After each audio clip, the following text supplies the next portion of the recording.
to this thing, and you can control something You pulse can width control modulation. servos off of that, so you can have a camera mount that has access control, and you just interface with it via Wi-Fi. Without Yeah, the you need don't even for need the Arduino for that. the Arduino. It's got 3 or 4 pulse width modulation bins right on it. Hook up your main line. Do you have any discretes on it? Well, the PWMs could be discretes too. I suppose so. It doesn't say that in the manual, but wow. it says, you know, you can control other things with it though, without the need of a microcontroller. So. I can program your Arduino with that? Technically, if I set up a virtual COM port, I could program it over the Wi-Fi. I just have to tell the Arduino sketch or the IDE to use that as a COM port. the virtual COM port. If you put that in your Hero, you could not even have to open the cabinet. Yeah, well, wirelessly reprogram it. I can do that I've got the Wi-Fi adapter in there for the BeagleBone. The only reason why I have a hardwire in there is in case the Wi-Fi fails, I need some way of figuring out why the Wi-Fi would fail. Yeah. Troubleshooting. Yeah. That's really the only reason why I did that. Also, currently everything's mounted and I don't really want to take stuff out to program it, so I can just plug into it right now and program everything. So, and when I get it running and I want to connect it, well, I wouldn't connect it to the library anyway because I couldn't control it, but my little Trenda router or whatever, I could do that over the Ethernet and then unplug it and control it. But that's, you know, back a month ago or so, we were talking Wi-Fi for the Arduinos. That was the cheapest Wi-Fi I could find, and it's actually really, really simple, and it's pretty smart. It's pretty intelligent for what it is.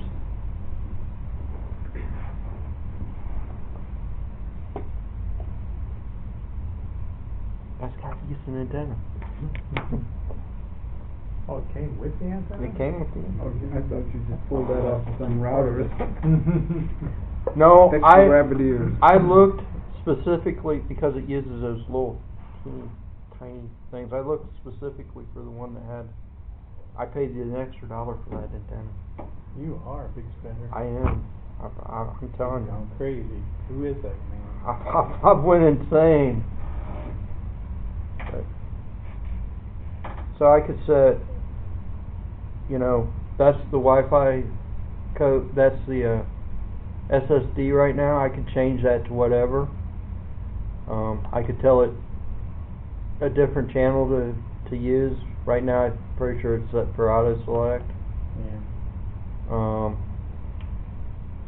I could set up if I wanted WPA or whatever, so that somebody just couldn't connect to it. This here will come on, go back. But the STA will let me connect to an actual router, and then anything on the network could talk to it instead of just one-to-one like I'm doing now. Or you could put forward from the internet of things. Yeah. Let the people in China control it. If I really, really wanted to. It seems to have freaked out.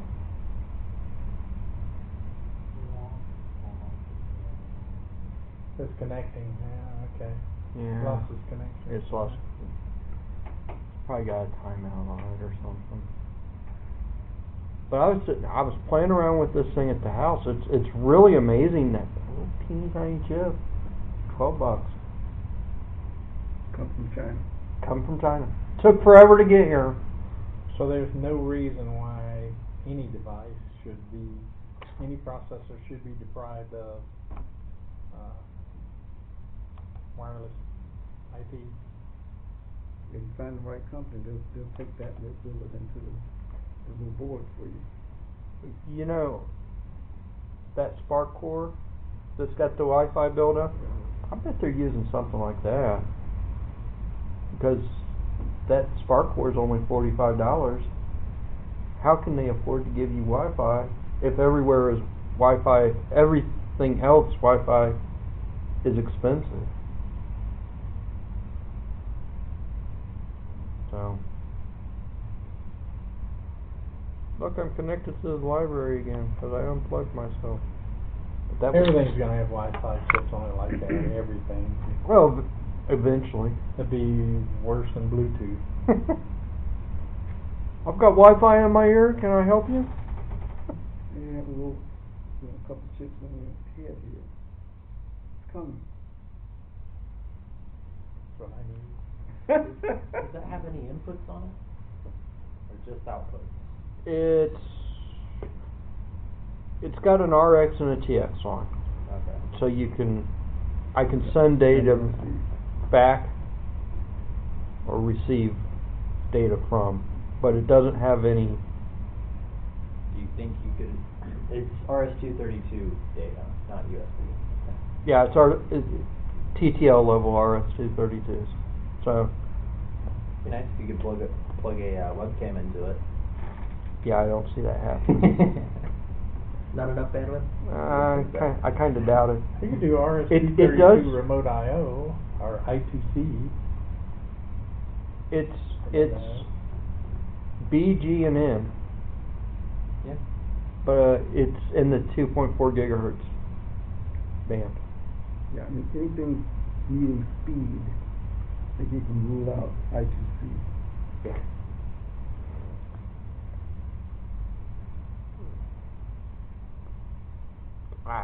I'm still impressed with it. What, I2C? No, this. Oh. What kind of bandwidth can you get with that? I have no idea. I2C goes to 4.8 meg. So the extended. I suspect that there's some trickery or There are specific devices, but Frank- 100K is the default. Frank has been playing around with I2C and he I- thinks there's I- tricks. I've just been reading. But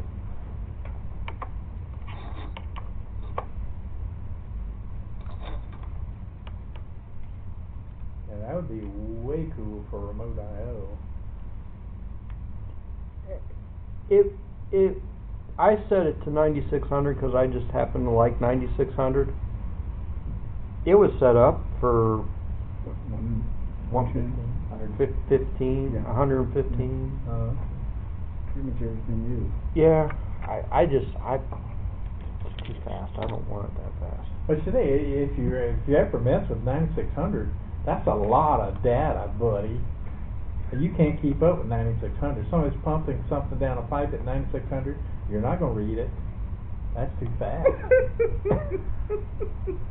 They used to sell that about 1200, Yeah. Blinding electronic speed. 300. That's pretty fast. Yeah, no, I don't think anybody ever did that. I've seen 110. Our card readers were 110. Not blinding, no. COM port 1 not found. You think? I'm on Linux. Why would you even say COM port 1?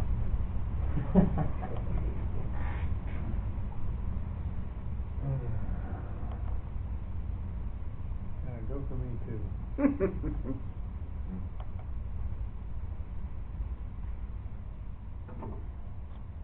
So this little, you already know how these work. This little joystick here has killed itself. Look at that. Wires probably jiggle. Boo-boo. COM1 not found. Did you select the right tool? heck just happened? Did I kill Just my... restart it. They got mad. It killed it. It killed my Arduino. This thing's really a couple of resistors in there. Something happened. Reboot.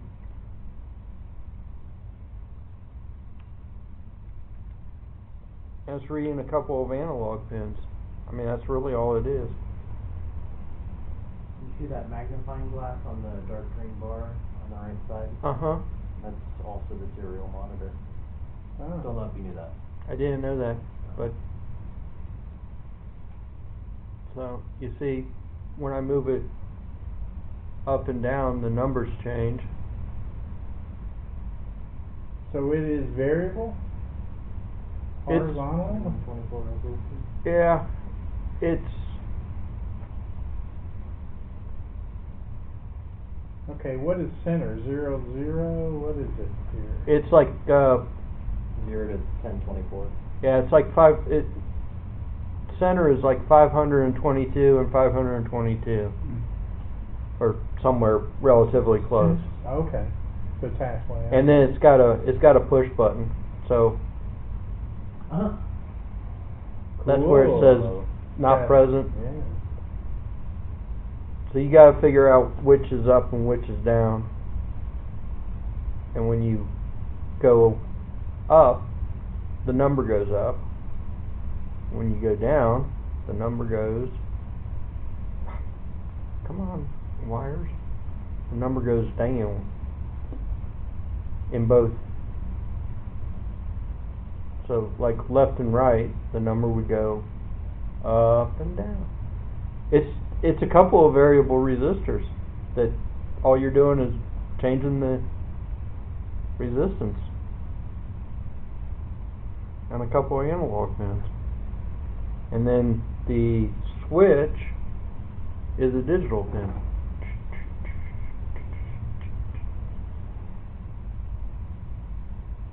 Very, very, very simple $2. That's the same joystick that's in PS3 controller.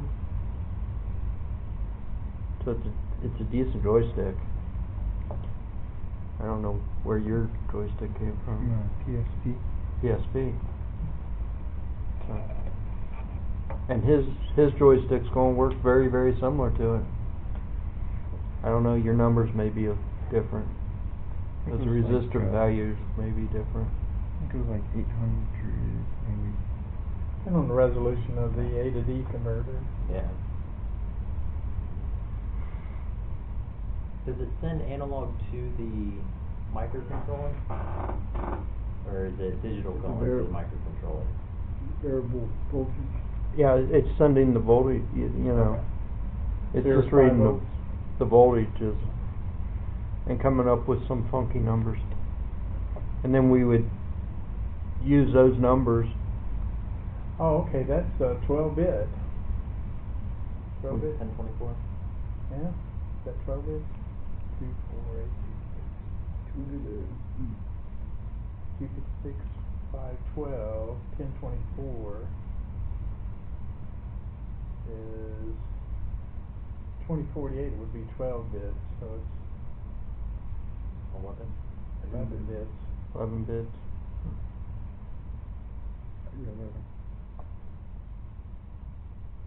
But if we wanted it to be something useful, you just put in ranges to look for. 256 is 8-bit. So it's 10-bit. 10 bit? 512, 9. That's right, you got a Go out one. all bit set. Be the next one down. Mess It'd with the be, bits. 1023. That's- yeah, 0 to 1023. That's what it is, 1023. But it's 1024. You got to count the zeros.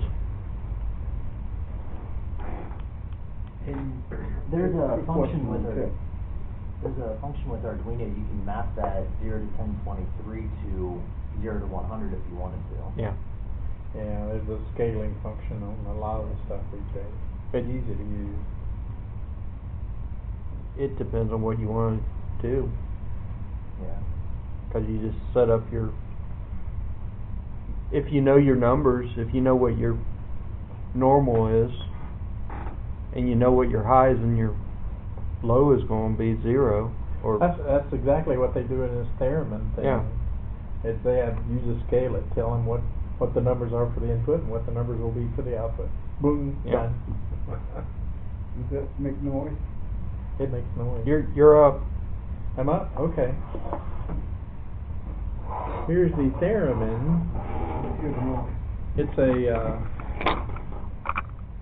uses a photo cell as the input. Move your coffee cup over. Well, it looks better. You been recording? I've been recording. That thing has enough memory for how long? 3 hours. Wow. The battery It's life built on in it. there. Isn't that wild? That's wild. The battery life on it works out to about 3 hours, so it does a halfway decent job. We're using the photocell, a 2N2222A transistor, a 100 microfarad capacitor, and a couple of resistors. And the program's in it, ready to go. And I mean, it sounds bad because I'm using a metallic speaker that's probably 10, 15 years old. But So we have. So is it capacitance that you're varying? Or no, what? it's the photocell light. Oh, light. Okay. And remember that these are fluorescent lights, so we're probably modulating that.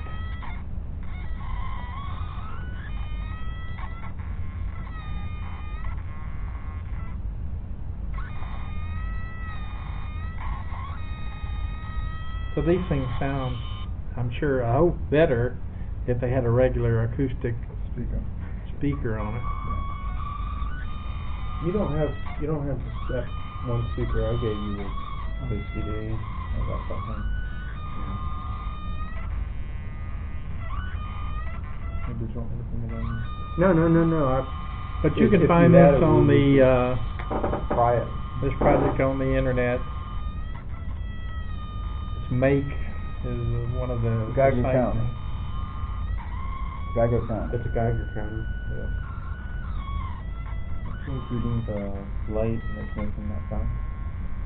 It's reading the light level is supposedly. It's a little different because where this light is modulated here. Is the switch in here? They won't No. let us. They won't let us Turn play them with it. Still salty about that. Won't let us play with the lights. So what it's doing, this is going into an analog input, and it's a voltage divider, a resistor in series with this, and this is variable resistance here with light. It's working very similar to how this joystick works.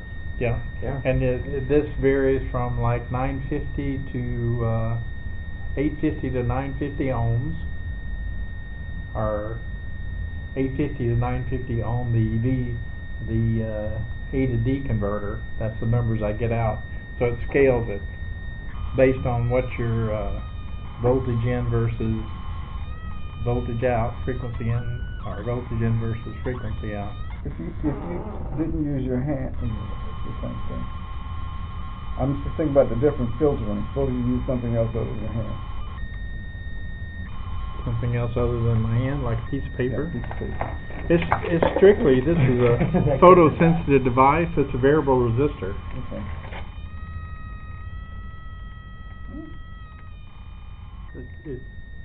Do it again with your hand. I think your hand saturates it a little bit better than the paper. No, use one piece of paper, not with the book.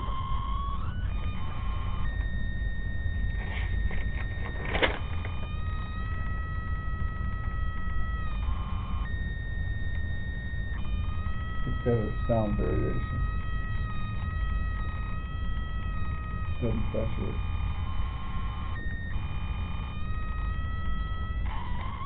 And when that big part of the book goes over, it saturates. Shut the light off. It's There's some the light. variation in frequency is very pronounced. Yeah. light escapes through the paper. Let me see the video connection over there, and I'll put something on the screen. I'll unplug the screamer.